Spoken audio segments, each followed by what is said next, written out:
Well, thank you very much, everybody. It's great to be in this beautiful Oval Office. It never looked so nice. We're getting great compliments, and you see outside how that's come out. It's been great. We make a lot of improvements to the White House, and we're doing that. One of the things you should be looking at is the Palm Court, because that's been totally redone. So we like to preserve and make better the White House, and that's really what's happened, and we're getting tremendous reviews, and we appreciate it. But we're here for a different reason. It's called Operation Summer Heat, which is an appropriate term in light of what we're doing. And early yesterday morning, I returned from the Middle East, where we celebrated a historic agreement to end years of suffering and conflict. Amazing. Every country came together.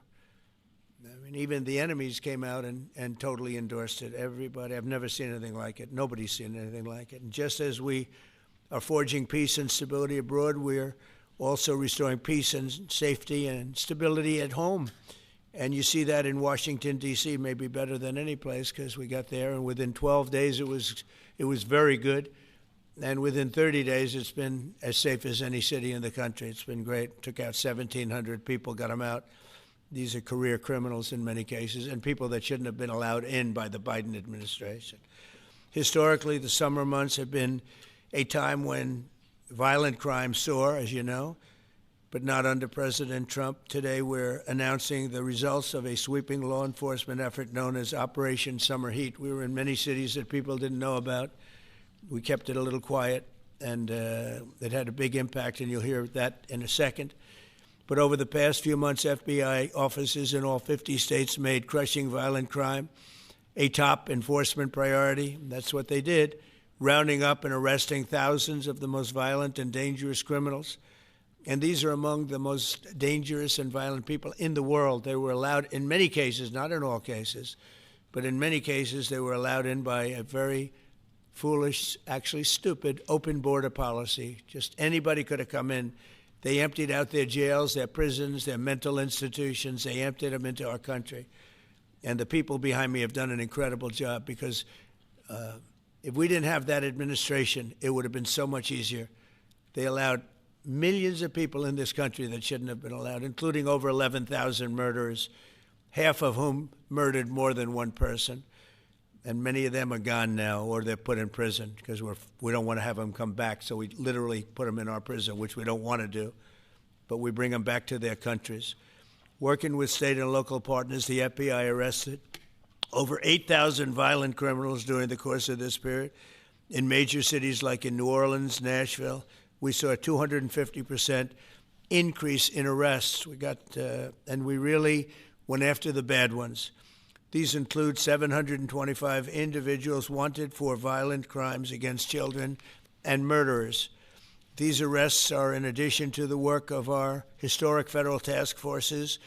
That Make D.C. Safe Task Force has been unbelievable. I mean, the job they've done, it's incredible. And it's been so nice, because so many people, they're going out to dinner and they're having dinners. They didn't go out for 4 years. And now they're going out 3 times a week. Restaurants are opening. Restaurants are full. And usually that means a lot of good things. But restaurants that were closed are now opening up. And everybody's happy. It's nobody's ever seen anything like it, actually. And everybody feels safe. You can have a child walk right through the middle of Washington, D.C., and nothing's going to happen. We were losing more than one person a week in Washington. They're being killed on an average of over one a week. The Make D.C. Safe Task Force has been incredible. And the Make Memphis Safe Task Force is having very similar results. It's much earlier, but we've been there for a week and a half, but I'm hearing the results are pretty incredible, and you'll hear about that. They're mobilizing more than 20 federal agencies for the largest law enforcement operation targeting violent criminals in American history. As a result of these efforts, violent crime declined nearly 20% nationwide compared to the same period last year, and it was the safest and most peaceful summer in 2 decades. And honestly, we haven't really even gotten going yet. If we didn't have to fight all of these radical left governors, we could have had Chicago taken care of, as an example. They had, in a short period of time, 4,000 murders in Chicago, and we have to listen to this man stand up and say that we're bad people. And the people of Chicago are walking around with MAGA hats. You have women, beautiful black women, walking around with MAGA hats. Please let the president in, and we don't care how he does it. They're not interested in National Guard or Army, Navy, bring them in, Marines, bring in the Marines. They just want the crime to stop. And more so because of the success that we had in D.C. I think if we didn't have that success, nobody would even believe it. So I want to congratulate all of the incredible law enforcement professionals joining us today, especially Attorney General Pam Bondi, who's terrific, Deputy Attorney General Todd Blanche, who is a fantastic legal talent. He really is. He's a great guy, too. And, of course, FBI Director Kash Patel. They have worked so hard on this and other things. Since the start of the administration, the FBI has arrested over 23,000 violent criminals, more than double the number arrested in the final year of the Biden disaster. The FBI has also destroyed or severely disrupted more than 170 organized criminal enterprises and gangs, 1,600 of the most violent gangs, and confiscated over 6,000 illegal firearms. And they've tracked down and arrested 4 fugitives on the most wanted list, 4 of the most wanted. Actually, 2 of them were the most wanted fugitives in the world. There's still much more work to be done, which is why the FBI continues to work alongside the Department of Justice, the Department of Homeland Security, and the Department of War to defend. And Pete Hegseth has been fantastic, by the way, on this too, on other things, but on this too, to defend law and order and combat violent crime, arrest illegal aliens, and make American cities the safest in the world. And when I campaigned, I talked about crime, but I never knew that we were going to get into it like we did. You know, I mean, I used to watch these cities with the murders. Chicago recently had one deal where they had 11 murders in one weekend, and they said, well, yeah, but it was a holiday weekend. They actually told me that was the reason, like it was okay because it was a holiday. It was Labor Day. These people are the worst. They really have to, they better, I tell you what, the people in Chicago and the people in places like that can be fixed. At some point, it gets to where you can't fix it anymore. It's too far gone. And we have some cities like that. But these are great cities that can be fixed. I'm going to be strongly recommending, at the request of government officials, which is always nice, that you start looking at San Francisco. I think we can make San Francisco. There's one of our great cities 10 years ago, 15 years ago, and now it's a mess. And we have great support in San Francisco, so I'd like to recommend that for inclusion, maybe in your next group. You'll get great support. Every American deserves to live in a community where they're not afraid of being mugged, murdered, robbed, raped, assaulted, or shot. And that's exactly what our administration is working to deliver. I didn't realize I was going to make this such a big factor in the administration. I didn't really campaign. I campaigned on crime, but I never thought we'd go into every city and take a really safe city that we've all been living with for years and make them safe. And now it's like a passion for me, and it's a passion for the people behind me. So I didn't get elected. I did get elected for crime, but I didn't get elected for what we're doing. This is many, many steps above. And I want to thank Stephen Miller, who's right back in the audience right there. I'd love to have him. I love watching him on television. I'd love to have him come up and explain his true feelings. But maybe not his truest feelings. That might be going a little bit too far. But, Stephen, thank you for doing an unbelievable job. And the people of this country love you, I'll tell you. And they love what you say about crime and stopping crime. So now I'd like to ask Director Patel to say a few words, and then Pam and Todd also. And I just want to congratulate them. This is an amazing thing. And we're just at the start. We're going to go into other cities that we're not talking about purposely. We're getting ready to go in. And when they go in, like Kash as an example told me that people didn't even know. 5 months ago, they went into Chicago, and they started doing a lot of work in Chicago. And we brought the numbers down a little bit. And but that really was just preparatory work for what we're going to do with the surge.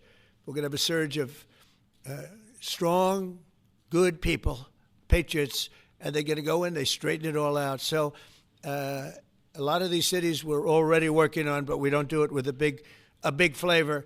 But in a little while, you're going to see some numbers that you're not going to believe. And I think you'll probably start with Memphis, because I'm hearing the numbers are much quicker than we even thought possible.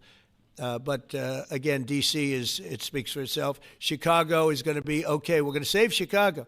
And I told you, and I told them, a very respected man, the head of the Union Pacific, said, "Sir, save Chicago. It can be saved." And the way he said it, it was like, can you believe it? We're trying to save Chicago. But I understood exactly what he wants, and that's what we're going to do. We're going to save all of our cities, and we're going to make them essentially crime-free, like other countries have crime-free. If you go all over the world, you go to the world, you hear Afghanistan and you hear all these different places. Our crime in certain cities is worse than anything they can even imagine. And we're not going to have that any longer. It's going to stop, and it stops right here. Cash, please. Thank you, Mr. President. What I'd like to do is just highlight some of the outstanding work that the men and women of the FBI have been doing. And thanks to your brave leadership and the mandate you were given by the American people to not only defend the homeland but crush violent crime, you tasked us with our great partners at the Department of Justice and the Attorney General and the Deputy Attorney General to start making arrests and bring prosecutions and safeguard our cities. And you said it, this is just the beginning. In just 7 months, I hope the media takes a look at every one of these charts, because these are the best numbers for fighting crime in U.S. history, and it's only 7 months in.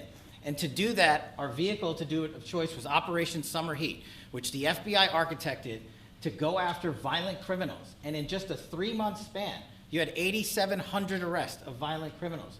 You had 2,200 firearms seized off the streets permanently to safeguard our communities. You had 421 kilograms of fentanyl seized. Just to put that in perspective, that's enough to kill 55 million Americans alone.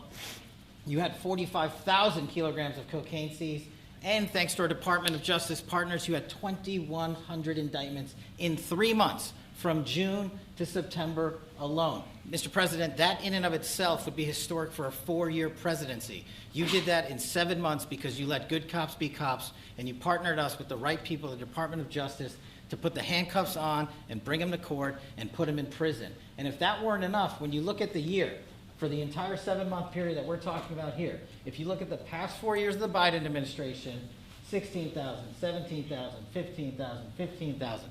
That's the number of arrests year over year of violent felons in this country for the Biden administration. Mr. President, in 7 months, you have 28,600 arrests of violent felons in just 7 months alone, because of your leadership and the dedication of the men and women at the FBI who want to go out there and do the job they were prevented from doing because that department used to be weaponized and politicized. And this is what happens when you take out the fangs of weaponization. This number is historic by every metric. 28,000 people have been arrested, violent felons alone. And then when you go over there and look at some of these charts, if you don't mind, I'll just hop over here. Look at the metrics for not just violent crime, but the homeland. Mr. President, during your administration, the FBI has found and located 5,400 children. That is a 30% increase year to date over the last administration. Violent crimes against children arrests alone are up 10%. Gang arrests are up 210% in the last 7 months alone. And transnational organized crime, which Stephen Miller has been a great partner in, is up over 12% alone. These numbers are historic just as a snapshot. But just so people don't think we're focusing on violent crime alone, the national security mission, Mr. President, under your leadership has never been stronger. We have gone after espionage activities against our main counterparts in China, Russia, and Iran. In China alone, we've had over a 50% increase in espionage arrests alone in prosecution. In Iran, we have had a 50% increase, again, in espionage cases. And in Russia, we've had a 33% increase in espionage cases alone. When it comes to counterterrorism, year to date, we have 125 arrests this year versus 100 last year, year to date alone. And when it comes to the cyber criminal activities, which are some of the largest enterprises plaguing everyday Americans, we at the FBI have put out a mission to go after cyber criminals like never before. Last year, they had in total 191. This year, you already have 252 arrests. 52 arrests of violent cyber criminals who are stealing from senior citizens, who are violating our children's rights and freedoms, and who are violating everyday Americans.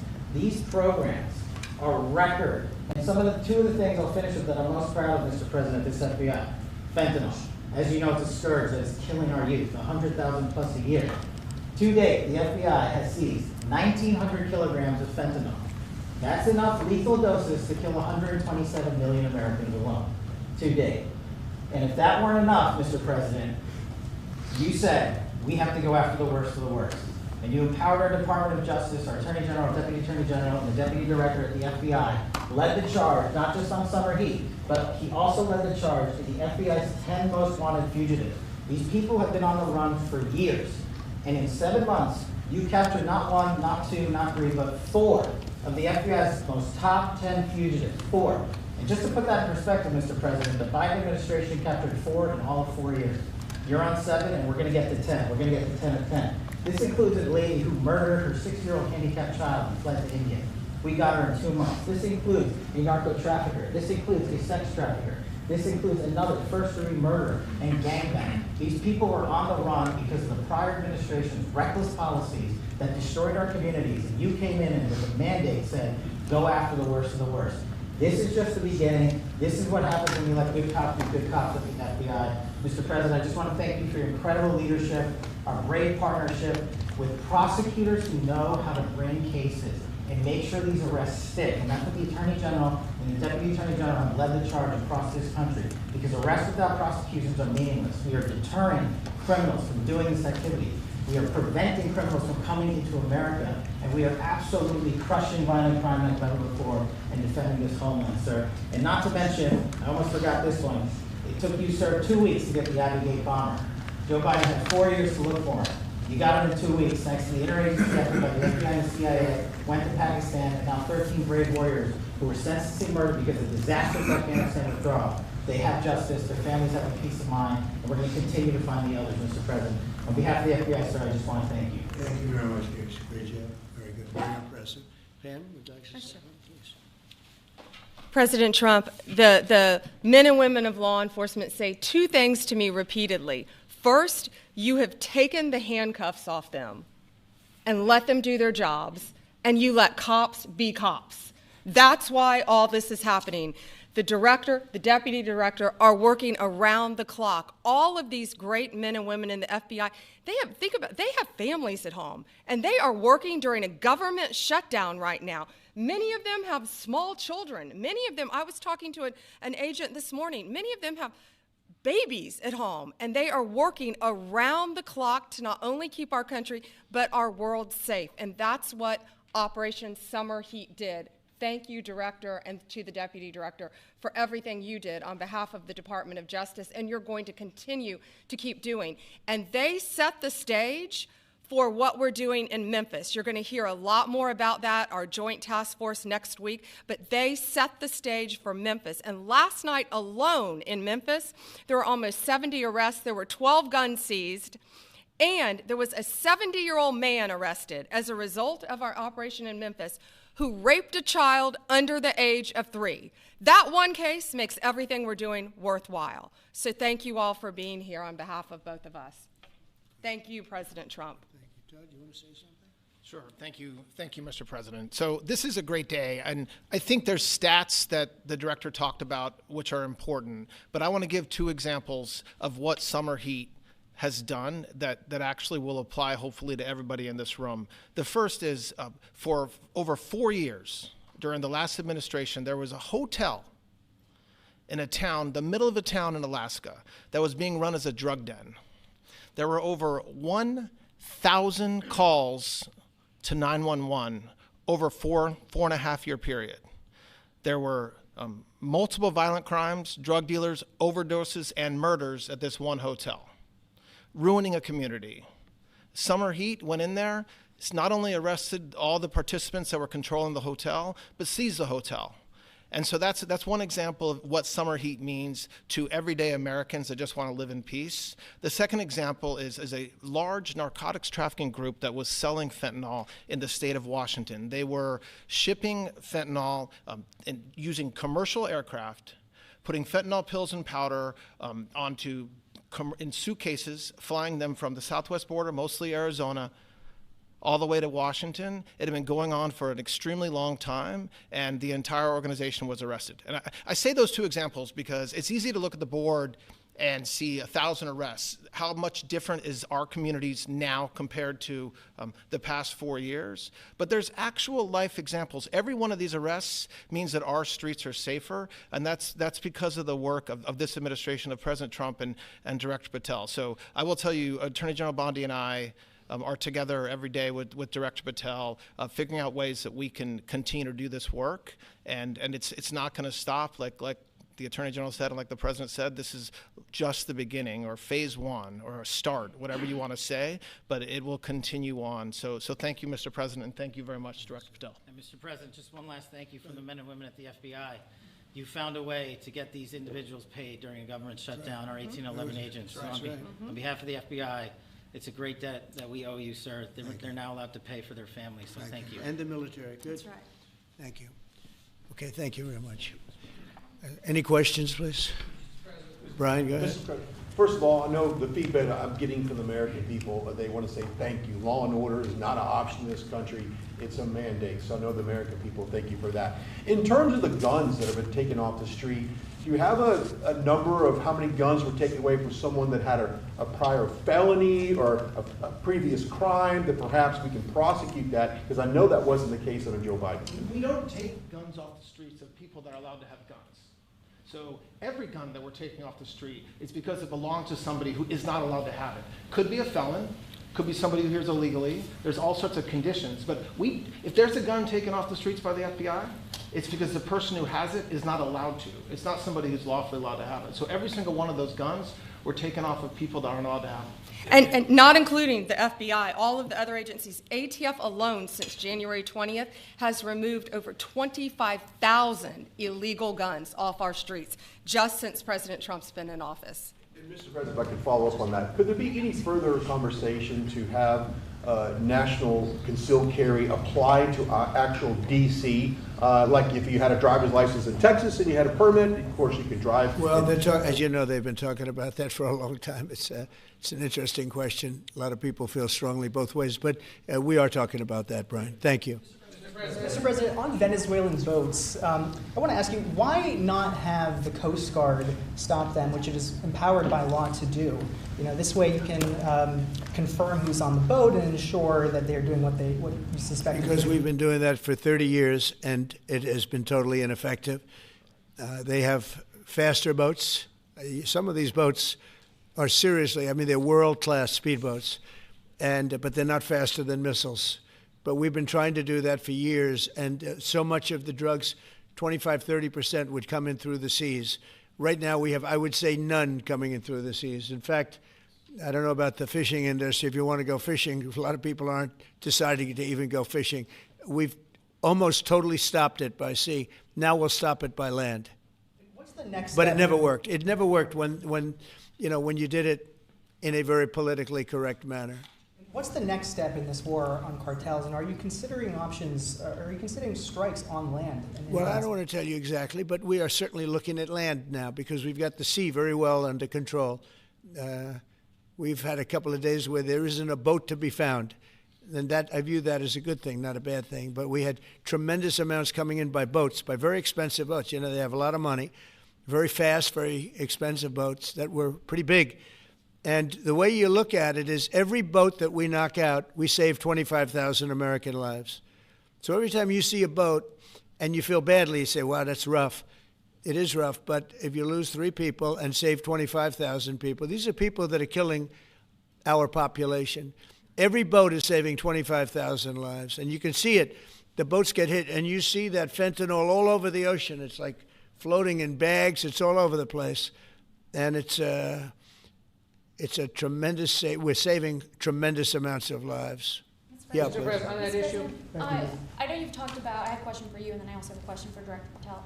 I know you talked about having some distaste for Boston recently. Is this one of those cities that you might be looking into, and can you give us a hint about other cities that you might be You're sending saying for federal where? funds? For where? For Boston. Yeah, well, Boston has a bad mayor who at least is a reasonable IQ person. You know, most of them are low IQ. But and they're so bad. I mean, what's going on in Chicago is just, you'd think the guy would say, hey, look, we have a problem, Mr. President. Could you come in and straighten it out? We could have that done in a month if we had their cooperation. It's going to be done anyway, but we could have it done in a month. Yeah, Boston, she's got 4 areas that are, wrong. And, somebody said, would we think about taking the World Cup away from Boston if they don't straighten it out? And the answer is yes, we have the right to do that with FIFA. So if we think that LA is going to be bad, or we think that applies a little bit to the Olympics too, but we'll talk about FIFA first. FIFA is very hot. If we think there's any reason that, whether it's Boston or anywhere else, that they're not doing their job, we're going to take those World Cup games and move them someplace else. Thank you. And then Director Patel, there's been so many conspiracy theories swirling around about the assassination of Charlie Kirk. Do you have any updates for us, especially in light of all the online content that everyone's been talking about? The only thing we deal with at the FBI and the Department of Justice is facts, and we delivered in record speed a manhunt to capture Charlie Kirk's alleged assassin in 33 hours. And if you put that in perspective to Luigi Mangione or the Boston bomber, they took them 5 days and a police officer lost their life in their manhunt. We are running out absolutely every single lead, and the best thing we can do to honor my friend Charlie Kirk's life is to make sure that everyone involved is prosecuted to the full extent of the law, and that's what we're focused on, investigating the facts, not trading in conspiracy theories. Okay.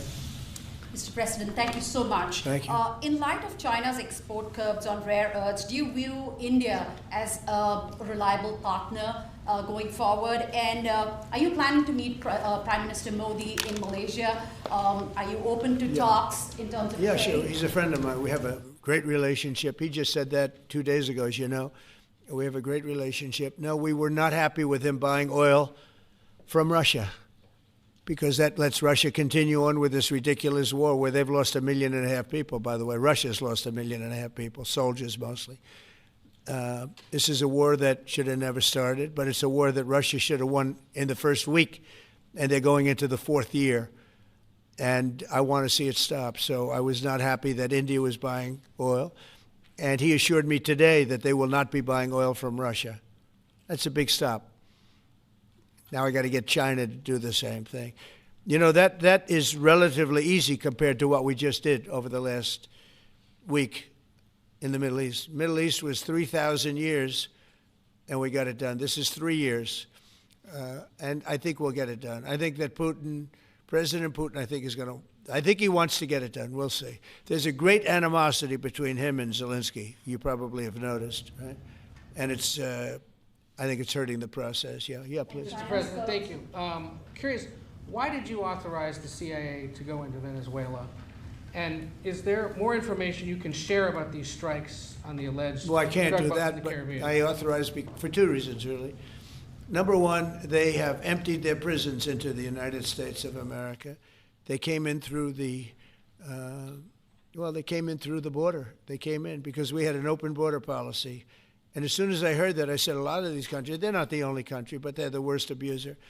And they've they've allowed thousands and thousands of prisoners, people from mental institutions, insane asylums, emptied out into the United States. We're bringing them back, but that's a really bad, and they did it at a level that probably many countries have done it, but not like Venezuela. They were down and dirty. And the other thing are drugs. We have a lot of drugs coming in from Venezuela. And a lot of the Venezuelan drugs come in through the sea, so you get to see that. But we're going to stop them by land also. Does the CIA have authority to take out Maduro? Oh, I don't want to answer a question like that. That's a ridiculous question for me to be given. Not really a ridiculous question, but wouldn't it be a ridiculous question for me to answer? But I think Venezuela is feeling heat, but I think a lot of other countries are feeling heat too. We're not going to let this country, our country, be ruined because other people want to drop, as you say, their worst. They have given us their worst. They've loaded up our country with prisoners, with mentally ill people that are seriously ill, criminally ill, and we're not going to take it. And so, I mean, it's just one of those things. And I can tell you, we've taken care of the sea. There's nobody, and we're watching. We're watching. And if we see it, we'll save it. Yeah, please. On the ships, though, sir, there are Republicans and Democrats up on the Hill concerned that in the briefings they've gotten about those attacks, they're not necessarily getting information about who was on them and what exactly was on those ships. Can you ensure that but they are given information that they were loaded up with drugs, and that's the thing that matters. When they're loaded up with drugs, they're fair game. And every one of those ships they're not ships, they're boats, they're speedboats. They're extremely fast, record-setting type speedboats that cost a lot of money, and they have a lot of money because they're drug sellers. But they know one thing, and they all have the same thing in common. There's drug dust. They call it drug dust. They call it fentanyl dust all over the boat after those bombs go off, and you can take along. Attack them though that they're a drug We know before. We know when they go out. We know we have much information about each boat that goes out. Deep, strong information. Yeah, please. Sir, you're going to have Volodymyr Zelensky here this week. What is your message at this stage of the war for him? And shy of tomahawks. To who is that? For Zelensky. Yeah. And shy of tomahawks for Ukraine. Are you considering other options, and will you speak with Vladimir Putin about No, we're looking at other options. We are. President Zelensky's coming in. I'm not a fan of the war. I'm not a fan of the way it started. It should have never happened. It wouldn't have started if I were president. The election was rigged. And because of that, we lost a lot of lives have been lost because of that war. Not American lives, but if I can save a lot of lives, that's why I'm in it. I want to save lives. I've had 8 wars. The Prime Minister of Pakistan got up the other day, said so beautifully, says, you saved millions of lives. He told that to a group of people right in this office. He said the president saved millions of lives. And I think what he's referring to is the fact that that would have been with India, nuclear war.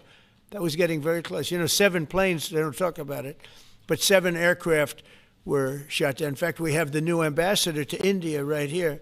They're well represented. You better represent us, not them, okay? But Sergio's going to do a great job. He's going to do a great job. But no, we'll be talking about the war with him, and we'll be talking about, they want to go offensive.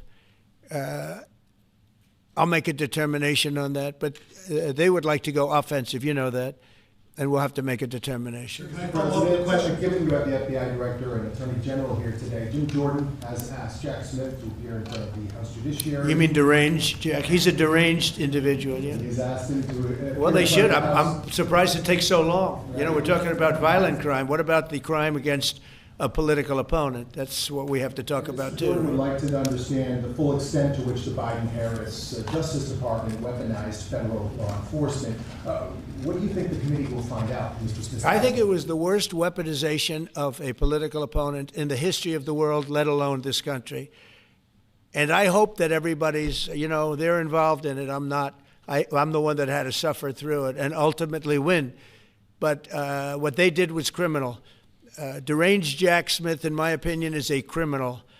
And I noticed his interviewer was, I think that was Weissman. And I hope they're going to look into Weissman, too. Weissman's a bad guy. And he had somebody in Lisa, who was his puppet, worked in the office really as the top person. And I think that she should be looked at very strongly.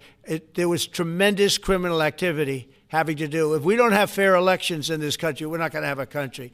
And I've said it from the beginning, fair elections and borders. And we need also fair press, because if you don't have fair press, it's very tough. And we've got the strongest border of anybody. Nobody has a border. We have a border where the numbers just came out again. You saw 0 people came in illegally. Now, we do take people into our country legally, but 0 people. But, you're talking about a different subject. You're talking about political crime. They have committed massive political crime. I hope they're looking at Shifty Schiff. I hope they're looking at all these people. And I'm allowed to find out. I'm allowed to, I'm, in theory, the chief law enforcement officer. But I have a very good, talented group. This is about something else. But I hope they're looking at political crime, because there's never been so much political crime against a political opponent as what I had to go through. They raided my house in Florida. It was an illegal raid. I have a lawsuit that was doing very well. And when I became president, I said, I'm sort of suing myself. I don't know. How do you settle the lawsuit? I'll say, give me X dollars, right? And I don't know what to do with the lawsuit. It's a great lawsuit. And now I won. It sort of looks bad. I'm suing myself, right? So I don't know. But that was a lawsuit that was very strong, very powerful. They raided illegally my house in Florida, Mar-a-Lago. They went through the drawers of my young son. They went through all of the cabinets and drawers of the First Lady. She walked in, she said, wow, what happened? Because she's very meticulous, and this wasn't so meticulous as she looked into the drawers and she saw everything a mess. What they did against a person that just got out of office. And then you look at these corrupt people. You look at Hunter Biden. You look at the signature. As an example, the Europen.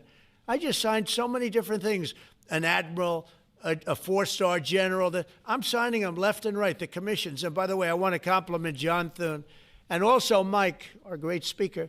But John Thune, all of a sudden I'm getting these things by the hundreds. I was getting one every 2 weeks.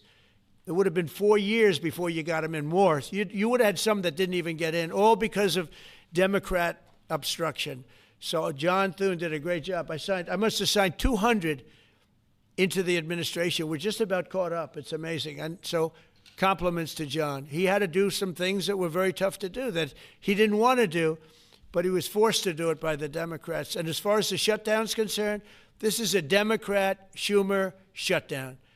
And he's trying to do it to get relevance back into the party because he's a loser. I've known him all his life. He's always been sort of a loser, but an intelligent one. But I think he's losing IQ points with time. I think that happens. I hope it hasn't happened with me. I know if it did, you guys will let me know about it very quickly. Violent crime, sir. Here in D.C., a judge has given the two teenagers that beat up ex-Doge staffer Big Balls probation. It's incredible. And no jail time. Is this justice? Jeanine Pirro is doing a fantastic job, and she is beside herself because you have these radical left judges that they beat the hell out of this guy. And there was many people against this one guy who was really trying to protect his girlfriend. He didn't want his hooded over the door but they really beat him up badly. That just happened, right? Yeah. Wow, that's terrible. I think the judge should be ashamed of himself. That's a big problem. You know, they can do their job, and then they go into a court, and the people are protected by these, I don't know where they come from. Where do these people come from? Where do the judges come from? I want to compliment on behalf of Pam and Todd and all of us because, Cash, I think that Jeanine has done a fantastic job. And the case I heard was like flawless. It's a flawless case. They have them on tape. They have everything. And then a judge gives them a little probation. These are rough guys. And they're young. And if that happens, they're going to grow up. They're going to be real bad. They're going to cause a lot of problems. Yeah, please. Go ahead. So, Sergey Boris just gotten back from India. Right. What were the conversations like with Prime Minister Modi and the other? I think they were great. He reported to me that he's a great man, you know. Modi is a great man. That he loves Trump. Now, I don't know if the word love, I don't want you to take that any different. I don't want to destroy his political career, okay? But you have to understand, I've watched India for years. It's an incredible country. And every single year you'd have a new leader. I mean, some would be in there for a few months. And this was year after year after year. And my friend has been there now for a long time. And he's assured me there will be no oil purchased from Russia. I don't know, maybe that's a breaking story. Can I say that? Would you say? There will be no oil. He's not buying his oil from Russia. It started. You know, you can't do it immediately. It's a little bit of a process. But the process is going to be over with soon. And all we want from President Putin is stop this. Stop killing Ukrainians and stop killing Russians because he's killing a lot of Russians. Again, it doesn't make him look good. It's a war that he should have won in 1 week, and he's now going into his 4th year. That does not make this big so-called war machine look good. But he could make a settlement. We're willing to settle. I thought we had a deal. The hatred of the two leaders is it's an obstacle. It's an obstacle. There's no question about it. But I thought we had a deal 2 months ago. Who would think I created peace in the Middle East and can't get the two guys to settle? But I think we'll get them. But if India doesn't buy oil, it makes it much easier. And they're not going to buy it. They assured me they will. Within a short period of time, they will not be buying oil from Russia. And they'll go back to Russia after the war's over. Jennifer? On the shutdown, sir, are FBI officials being paid right now? Are all the FBI employees being paid? And are all the Well, that's what I understand. I hope so. Thanks to your great work, Mr. President, the 1811 special agents at the FBI are going to receive their paychecks. Got a lot of people paid, actually. We got the people that we want paid, okay? And we want the FBI paid, we want the military paid. We got the people that we want paid. And I'll tell you, the Democrats, they don't talk about this. You know, we're getting rid of programs that we didn't like, but that were negotiated in, but we didn't like. We're terminating those programs, and they're going to be terminated on a permanent basis. And it's thousands of people, and it's billions of dollars. We're getting rid of a lot of things that we never wanted because of the fact that they made this stupid move. And they don't want to talk about it. They have their day coming up. I hear very few people are going to be there, by the way. But they have their day coming up, and they want to have their day in the sun. But they should really make a deal. So what we're doing, they call him Darth Vader, but he's actually a very nice person, Russell Vogt. But Russell Vogt is really terminating tremendous numbers of Democrat projects. There's not only jobs, the project in Manhattan, the project in New York, it's billions and billions of dollars that Schumer has worked 20 years to get. It's terminated. Tell him it's terminated, Jennifer. All right. On Hamas, sir, what is your understanding of the pace of returning the deceased hostages? Are you pleased? Well, with they're that looking pace? for them. Absolutely. They're looking. So we have the living hostages all back. They returned some more today. It's a gruesome process. I almost hate to talk about it. But they're digging. They're actually digging. There are areas where they're digging and they're finding a lot of bodies. Then they have to separate the bodies. You wouldn't believe this. And some of those bodies have been in there a long time. And some of them are under rubble. They have to remove rubble. But there are graves, and some are in tunnels that died in tunnels that are way down under the earth. And the tunnels are like 3 feet. Can you believe it? 3 feet high. They lived like this for a long period of time. It's a horrible atrocity. At the same time, we, meaning Israel, but I knew everything they were doing pretty much. I knew most of the things they were doing, but they've killed probably 70,000 of these people, Hamas. And I said, it's time now.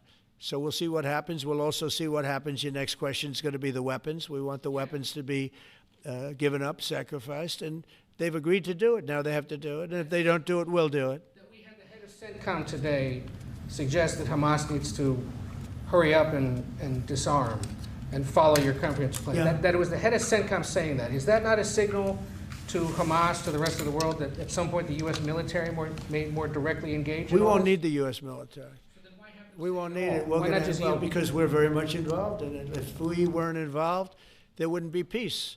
If we didn't destroy the nuclear capability of Iran, that deal would have never happened for two reasons. The Arab nations would not have felt bold enough to do it because you have a very powerful, at that time, Iran. It's not powerful anymore between what Israel and us did, because, the attack was, if you look at it, we helped them very much. They will be the first to tell you, including shooting down thousands of drones that were coming into Israel. We shot them down. We were shooting them down like it was target practice, but we shot down thousands of drones and missiles also going into Israel. But between what we did to Iran that way with the, conventional, we will call it, and what see that beautiful plane, that B-2, I noticed it on the desk. I always thought it was beautiful, but I never understood it. Now I understand. It took in hundreds of thousands of bombs in the form of two, but hundreds of thousands of pounds of bombs. And every single bomb hit perfectly. Then they sent Tomahawks in. They sent 30 Tomahawks on top of it. And that was totally, CNN said, well, maybe it wasn't as bad as Trump said, because I said obliterated. Obliterated is not a strong enough word, actually. And you saw the Atomic Energy Commission came out and said the word obliteration is very, very... Think of it. They came in under potential fire. They entered Iran airspace late at night, in the dark, no moon. The moon was low for a reason. What time we picked it. Couldn't see anything. And they hit every target, and they weren't hit. Nobody saw that plane. That plane is stealth. Nobody saw it. The problem with that is it may be stealth today, but tomorrow it won't be. And we just ordered about 20 brand new B-2 bombers. It's unbelievable as a weapon. I know Putin, when I was riding with him in Alaska, we passed a lot of them. And he said, that really did the trick. I said, yeah, it did. It's amazing. The flying wing. But you still foresee no reason for the U.S. military to get involved in Gaza? No, I don't see that. No, I think we're going to handle it very well. We'll be helping Israel. But we have other countries that are now. You know, we signed, many countries signed, and many of those countries relatively are very strong military powers. And Hamas has no support. See, Hamas had the support of Iran, and now Iran says, don't get us involved. The last time they got them involved didn't work out too well. So they used to have the support of Iran. Today, Iran they're trying to survive. You know, when I heard the reports 2 weeks ago, Iran's looking to build a nuclear weapon, I said, don't worry about it. They got a lot of things they want to do before nuclear weapons. I said, the last thing they want to do is a nuclear weapon. It didn't work out. And if they did a nuclear weapon before they got even close, that site would be attacked and it would be wiped out. Yeah. Mr. President, you're meeting with President Xi in a few weeks. Yeah. If you can't come to an agreement or a deal at that meeting, are we in for a sustained trade war with China? Well, you're in one now. Look, we have 100% tariff. If we didn't have tariffs, we would be exposed as being a nothing. We would have no defense.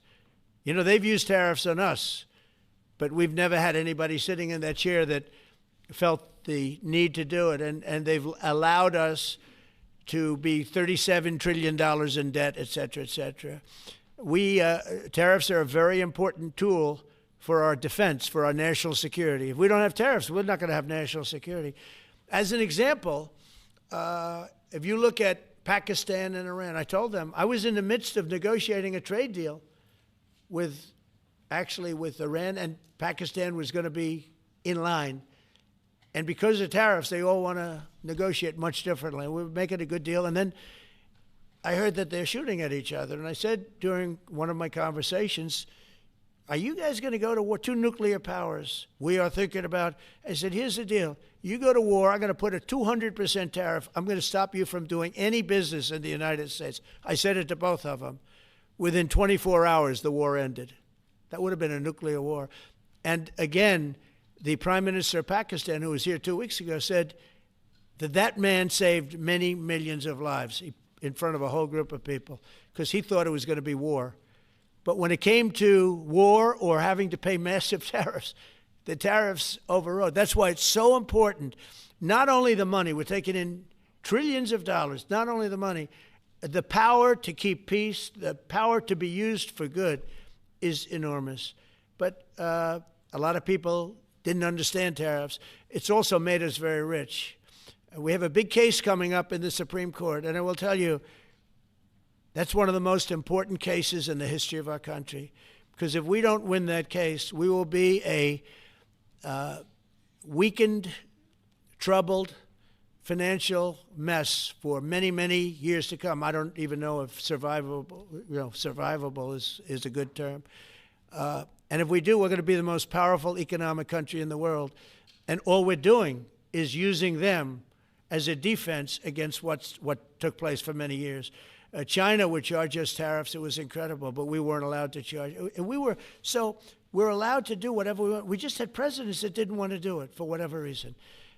And it was nothing. But of the 8 wars, I was saying 7, of the 8 wars, I would say tariffs are directly responsible for me ending 6 of them, 5 or 6. Without the tariffs, you have wars raging all over the world. With the tariffs, other than Russia, we have no wars out there. And we've made a lot of good friends, too. Tariffs are so important to our national security. If we don't have tariffs, we don't have national security. Our country would suffer a level that, because they're used so strongly on us. As an example, the European Union, they won't take our cars, they won't take our agriculture, they won't take anything, but they send their cars in, Mercedes, BMW, Volkswagen, by the millions. We don't send any cars. They don't take them. They were tariffing us out. Agricultural products, they don't take our agriculture. They want their farmers to do it. I understand that. But it was very unfair, and they were tariffing our product. They're keeping out by using tariffs. And we didn't use them, but I used them. And now we made one of the great deals with Europe. $650 billion they pay us, and we've evened it out. It's really a good thing to see. And you have to understand, they've all signed. Japan, South Korea. I mean, South Korea, $350 billion up front. Japan, $650 billion. And they've all agreed to it. They're all happy. But before, it was a total ripoff. And if we don't have the use of tariffs, we have no national security. This country will have no financial security, will not have national security. And the people that brought the lawsuit are people that are aligned with foreign nations that are now being treated fairly as opposed to just ripping us off and ripping us asunder. So, but if we are not allowed to use what other people use against us, there's no defense. It'll be a disaster for America. That's why I think I'm going to go to the Supreme Court to watch it. I've not done that, and I had some pretty big cases. I think it's one of the most important cases ever brought, because we will be defenseless against the world. Okay? You'll go to the tariff case? Did you have one? Yes, please. Thank you, Mr. President. I want to ask you about the Georgia Senate race. I know it's very early, but there's several Republicans in that field that are vying for your endorsement. A lot of good people in that field. Yes. I know all of them, actually. I haven't made a decision on that, but you have some very good people in the Georgia Senate race. Well, Governor Trump has endorsed... No, I know. The governor has it. He's spoken to me about it a lot. He likes that candidate a lot. And I understand that. I haven't made a decision yet. But I'm following that race very carefully. I think it's very important for Georgia to get a real senator, because the senator they have now is a horrible senator. He allows all the crime, all the borders. You have open borders. I mean, his whole philosophy is a disaster. That's not representative of the people of Georgia. I know the people of Georgia. I won Georgia 3 times, but they say twice. Okay, I won it very big the last time. And I won it big the first time. And I won it big the second time, but we had criminals that didn't allow, I hope they're going to go into that. I hope they go into the votes which are being stored in Fulton County and take a real look at those votes, okay? Because I won it the second time too. But I know Georgia very well. I love Georgia. Those people are great, and they deserve a good senator, because the man they have now is a weak, ineffective person. Okay. New Jersey, President, I wonder what you make of it. By the way, you won Georgia 3 times. Yeah, I agree. Do you agree with me? I and do. He's the media. For someone that spends a lot of time in Georgia, I believe you won that. Yeah, okay. I really have a question about the word believe isn't strong enough, right? Yeah, you know. I know. There you go. It's true. I know I won too. We have the great Newt Gingrich. Newt, you agree with us? Good. Otherwise, I'd have him dismissed immediately from the room. His wife, as you know, is becoming an ambassador to a great country, Callista. So congratulations. We're going to take a picture. And the only reason I'm doing it, he speaks so well of me. He said, I'll go down as the greatest president in history. And then he blew it. He said, I'm not sure if I put him above Washington or Lincoln. So I'm not that happy about that, dude. I've got a question about the weaponization of the DOJ. The media often says your department is weaponizing the DOJ. Yeah, that's the opposite. It's the opposite. Todd, you represented President Trump in probably the greatest weaponization of the DOJ by Alvin Bragg. You know firsthand, if you can describe what you saw under the Biden administration and how they weaponized the DOJ. Well, I think it's hard to describe what happened those last 4 years against President Trump. Alvin Bragg, a local prosecutor, his office staffed by someone in New Jersey. Jack Smith, picked as a special counsel, staffs his entire office with DOJ prosecutors. And then there are countless things that happened.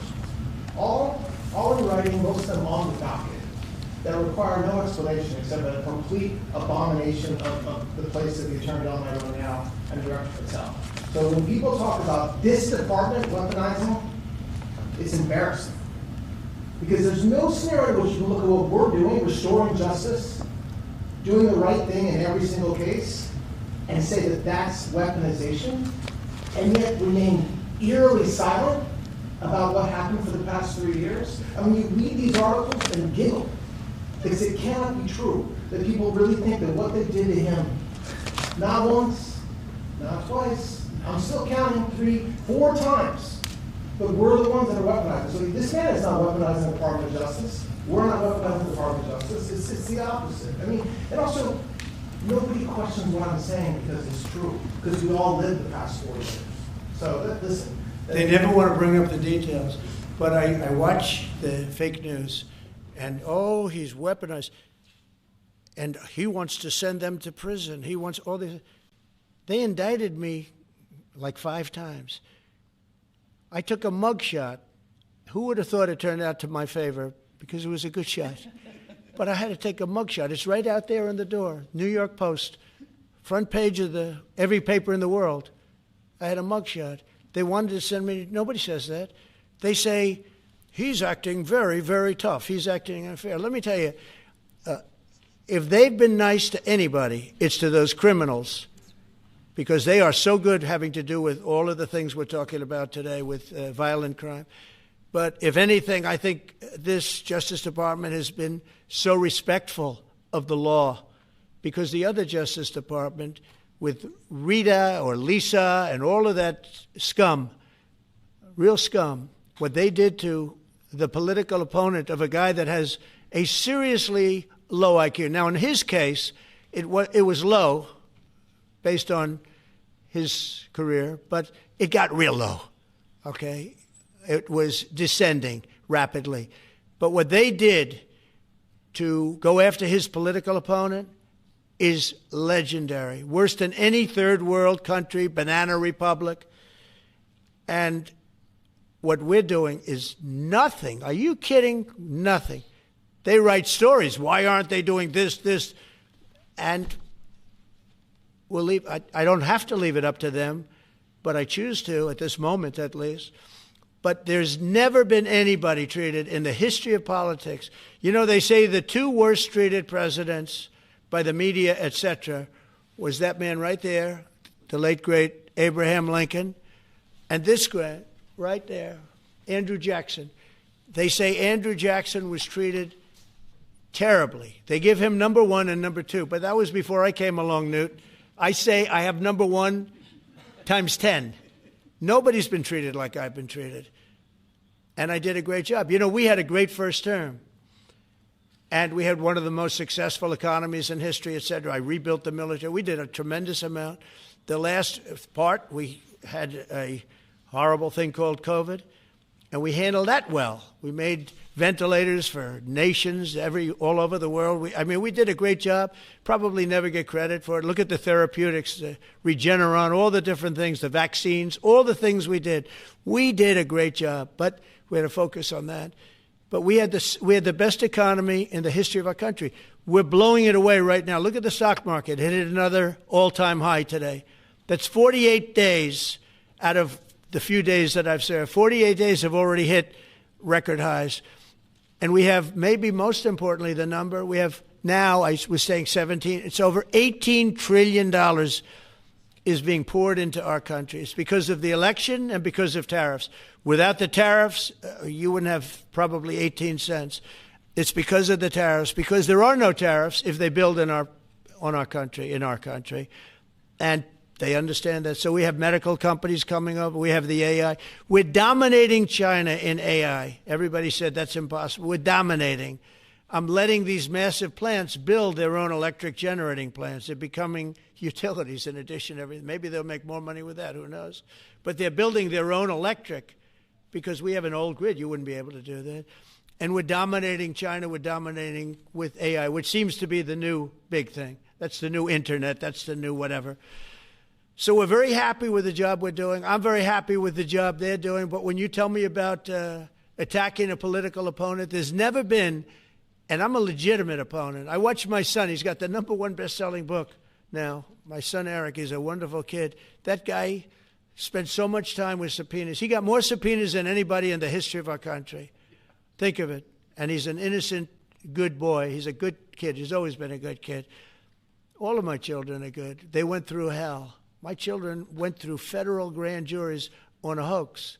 Think of it. You have Adam Schiff and Hillary Clinton and others make up a hoax and then wanting to so they know it's a hoax, and they go before the press, say Donald Trump Jr. will go to jail because of what he's done with Russia. I'll never forget, I get a call from my son, Don, and he said, Dad, I'm being accused of something with Russia. I don't know anything about Russia. He didn't know anything about it. Think of it, how bad they are.